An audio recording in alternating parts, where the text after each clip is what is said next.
HIV lymph node in neck, armpit and groin। यदि आपने किसी अनजान व्यक्ति के साथ बिना कॉन्डोम सेक्स किया है या आपका कॉन्डोम फट गया है और आप उस डर के साथ जी रहे हो कि आपको दिखने वाला लिंफ नोड कहीं HIV के कारण तो नहीं है, तो सबसे पहले मैं आपको ये समझाना चाहूंगा कि लिंफ नोड में जो एनलार्जमेंट, स्वोलन या उसकी साइज बढ़ती है तो वो सिर्फ और सिर्फ HIV के एक्यूट सिम्टम्स में पड़े ऐसा नहीं है। ये लिंफ नोड्स बहुत सारे आम इन्फेक्शन के कारण भी बढ़ सकते हैं, जैसे कि गले के लिंफ नोड्स, सर्दी जुकाम, साइनस, गला, टॉन्सिल और कान के इन्फेक्शन में भी बढ़ सकता है। आर्मपिट यानी कि एक्जिला और बगल का लिंफ नोड्स कुछ और फेफड़ों की इन्फेक्शन में भी बढ़ सकता है। और ग्रोइन का जो लिंफ नोड्स है वो टीबी या कैंसर जैसी बीमारी में बढ़ सकता है। तो सबसे पहले आपको ये समझना है कि आपको एक्सपोजर के बाद दिखने वाला जो लिम्फ नोड है वो सिर्फ और सिर्फ HIV की बीमारी में बढ़ता है ऐसा नहीं है। उसके अलावा भी काफी ऐसी चीजें होती है जहां पर उसकी साइज बढ़ सकती है, स्वोलन हो सकता है। और सबसे महत्वपूर्ण चीज कि HIV का लिम्फ नोड बड़ा है तो इसका मतलब उस इंसान के अंदर कोई बीमारी है ऐसा जरूरी नहीं है।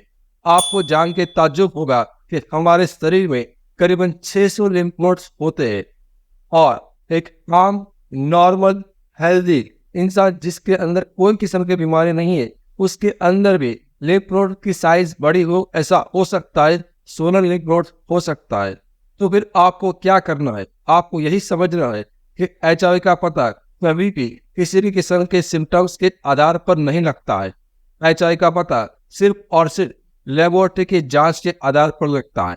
यदि आपने कोई सही समय कौन सा होता है तो वो होता है विंडो पीरियड के बाद कराया गया कोई एक टेस्ट। तो आपको सिर्फ विंडो पीरियड के बाद एक HIV का टेस्ट कराना है और यदि वो नेगेटिव आता है तो उसके बाद आपको और कोई टेस्ट कराने की आवश्यकता नहीं है। यदि आप टेस्ट के विंडो पीरियड के बारे में अधिक जानकारी जानना चाहते हो, इसी वीडियो के अंत में एक टेस्ट का प्लेलिस्ट है वो आप जरूर देखें। एक चेतावनी, एक्सपोजर से 3 दिन के भीतर PEP यानी कि पोस्ट एक्सपोजर प्रोफाइलैक्सिस मेडिसिन का इस्तेमाल से HIV होने से हम उसको रोक सकते हैं। लेकिन एक्सपोजर से 3 दिन के बाद किसी भी किस्म की दवाई, आयुर्वेदिक हो, एलोपैथी हो, ART मेडिसिन हो, होम्योपैथिक मेडिसिन हो, जीन थेरापी हो या अन्य किसी किस्म की मेडिसिन या हर्बल दवाई हो, उससे HIV को नहीं रोका जा सकता। और HIV window period treatment, HIV window period medicine और विंडो पीरियड ट्रीटमेंट ऐसा कोई शब्द दुनिया की किसी भी किस्म की किताब में नहीं है, किसी किस्म की गाइडलाइन में भी नहीं है। तो इस किस्म का किसी दवाई का प्रयोग ना करें और अपने आप को स्वास्थ्य और पैसे के रूप में होने वाले नुकसान से बचे।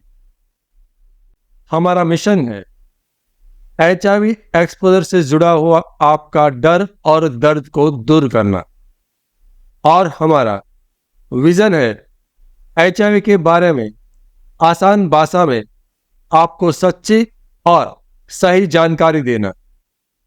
मैं HIV AIDS specialist doctor Ketan Ranpariya पिछले 17 सालों में 12,000 से भी अधिक पेशेंट का कंसल्टेशन कर चुका हूं। यह चैनल HIV के एक्सपर्ट डॉक्टर द्वारा संचालित है और यहां पर जानकारी विज्ञान के आधार पर दी जाती है। लेकिन याद रखिए, समय के साथ विज्ञान बदल सकता है। यहां पर कही गई बातें एक आम जानकारी के लिए है। कभी भी किसी भी किस्म की जानकारी को अपने जीवन में लागू करने से पहले HIV एड्स स्पेशलिस्ट डॉक्टर से व्यक्तिगत रूप से राय लेना अत्यंत आवश्यक है। HIV के सिम्टम्स के बारे में अधिक जानकारी के लिए लेफ्ट साइड के प्लेलिस्ट पर क्लिक करें और HIV के टेस्टिंग के बारे में अधिक जानकारी के लिए राइट साइड के प्लेलिस्ट पर क्लिक करें। Thank you.